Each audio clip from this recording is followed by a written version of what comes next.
What do you do when they choose someone else? Listen to this episode for some ideas. Welcome to another episode of the Wedding Business Solutions Podcast. I'm your host, Alan Berg. I'm a speaker, author, sales trainer, website reviewer, and I help businesses like yours sell more, profit more, and have more fun doing it. Enjoy this episode. Hi, it's Alan Berg. Welcome back to another episode of the Wedding Business Solutions Podcast. This is another listener suggestion. This is from Alberto. He said, what do you do when they choose someone else? He's been using some of my advice on how to get them to tell you no, right? Because you want to get a yes or a no. If you've been listening to any of the podcasts or read any of my books, you'll hear that we want to get a yes or a no. We don't want to get the maybes and the ghosts. So once they do tell you no, then what do you do? So first thing is, you don't want to badger them, but you do want to thank them for letting you know. And then the way I like to phrase, if you want to go and ask them, who do they go with instead of you, is to write back to them and say, thank you so much for letting us know. We wish you a lot of success with your marriage, with your event, with whatever it is. And let's just go with say, with it's a wedding, wish you a lot of success with your marriage, a long and happy marriage. Could you please share with us, what did you find with someone else that you didn't find with us? That's the question I like to ask. Instead of who did you go with, which is a little bit more confrontational, they obviously found something with someone else they didn't find with you. They liked them better. They trusted them better. Could have been a better price. They could have paid more than you because they felt the value was better for what they were getting with someone else. Maybe it's something that someone else did, you also do, but you didn't get to talk about it, or they don't remember that you did, because people remember only a certain percentage of what they hear. I've heard that it's 40% of what you hear and 60% of what you read. I've seen other things that say that that's not true, but it's certainly true that we don't remember everything we hear. When someone's talking to us, we might be thinking about something else. We may not even hear it at all. So what do you do when they choose somebody else? The first thing is it's a learning opportunity.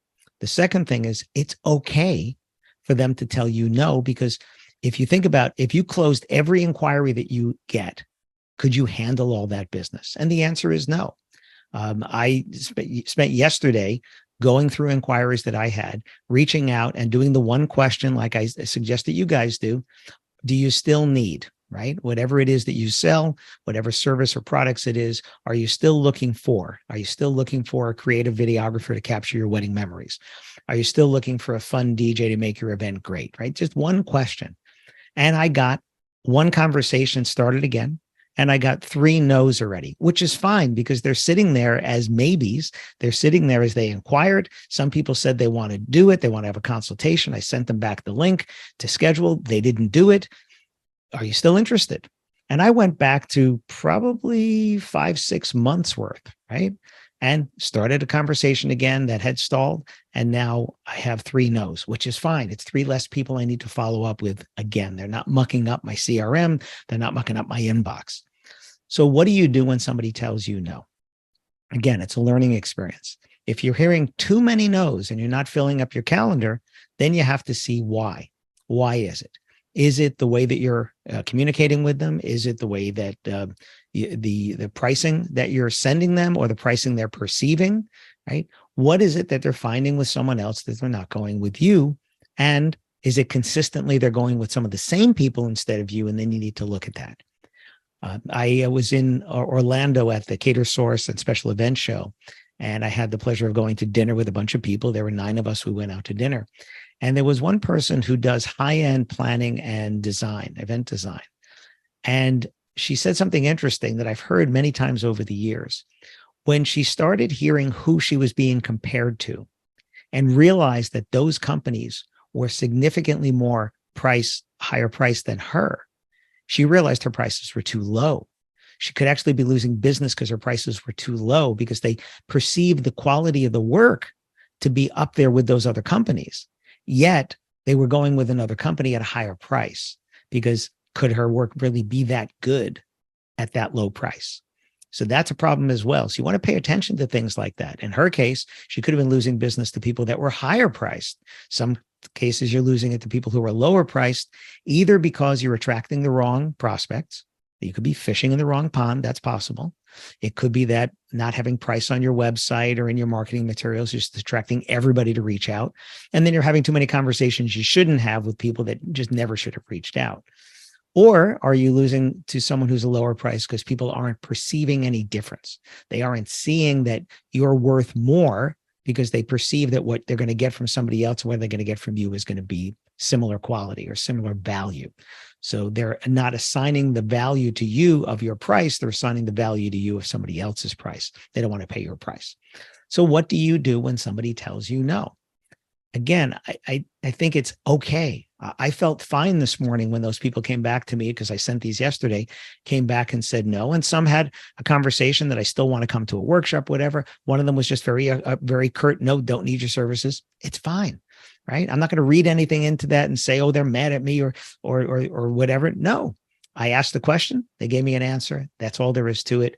Move on.